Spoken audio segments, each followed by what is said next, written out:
नमस्कार, न्यूज़ 18 के digital platform पर आपका बहुत स्वागत है। मैं हूं आपके साथ अंशिका पाठक। कश्मीर के पहलगाम में आतंकियों ने निहत्थे पर्यटकों से धर्म पूछकर जो खून की होली खेली, उससे देश भर में मातम पसरा हुआ है। तो दूसरी तरफ गुस्सा भी है, आक्रोश भी है।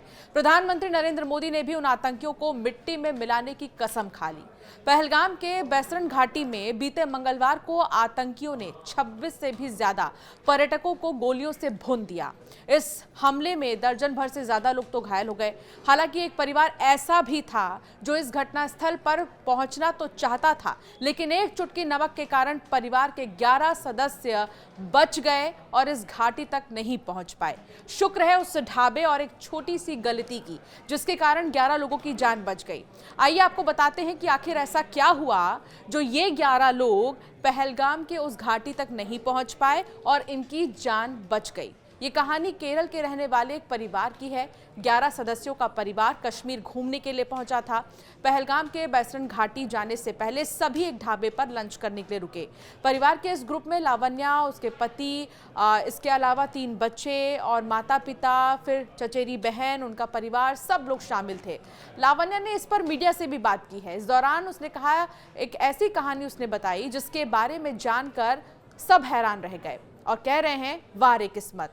उसने कहा, हमने पहलगाम में घूमने के लिए 2 दिनों की योजना बनाई थी। हम पहलगाम को अच्छी तरह से देखना चाहते थे। हम ऊपर जा रहे थे और जहां ये घटना हुई है उससे सिर्फ 2 किलोमीटर दूर थे। एक ढाबे पर लंच करने के लिए रुके।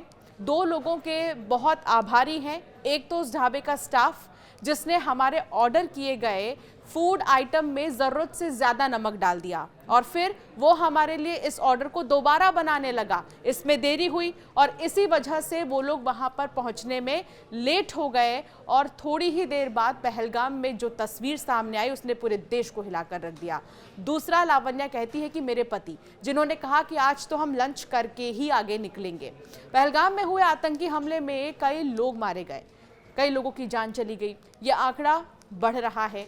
शुक्र है उस ढाबे का और वहां के स्टाफ का जिसने हमारे दिए गए ऑर्डर में ज़रूरत से ज़्यादा नमक डाल दिया और फिर उसे दोबारा बनाने लगा। इसकी वजह से 11 सदस्यों का परिवार इस ढाबे पर थोड़ी देर और रुका रहा।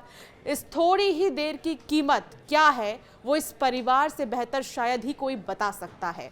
लावण्या ने आगे बताया कि हम 2 दिनों से लंच नहीं कर सके थे क्योंकि टूरिस्ट सीजन है और कश्मीर में काफ़ी ज़्यादा भीड़ है, रश है। लेकिन उस दिन मेरे पति ने कहा कि हम लंच करके ही आगे बढ़ेंगे। इस ढाबे पर हमने लंच के लिए थोड़ी देर इंतज़ार किया, फिर हमने जो ऑर्डर दिया, हमारे फूड आइटम में स्टाफ ने नमक बहुत ज़्यादा डाल दिया, जिसके बाद हमने उससे कहा कि दोबारा से ऑर्डर बनाकर लाइए। माता पिता की उम्र 70 से भी ज़्यादा है।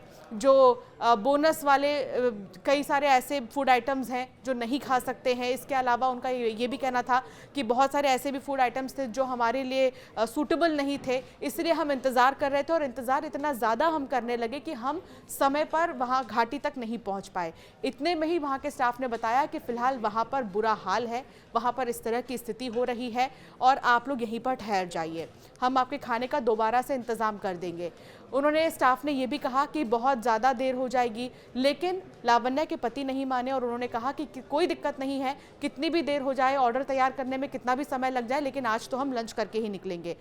अब लावण्या कहती है कि भगवान का शुक्र है कि पति ने जिद की, जिसकी वजह से देरी हुई और हमारी जान बच गई। साथ ही उस स्टाफ का भी वो धन्यवाद कर रहे हैं जिन्होंने ज़रूरत से ज़्यादा नमक डाला था और इस फूड आइटम को बनाने में ज़्यादा समय लगा, जिसकी वजह से वो वहाँ पर नहीं पहुँच पाए और आज वो सकुशल घर वापस लौट गए हैं। तो देखा आपने कैसे एक चुटकी नमक ने 11 लोगों की जान बचाई। जब ज़रूरत से ज़्यादा नमक खाने में डाल दिया गया तो उसे दोबारा बनाने के लिए दिया गया, जिसकी वजह से देरी हुई और वो लोग घाटी तक नहीं पहुंच पाए और उनकी जान बच गई।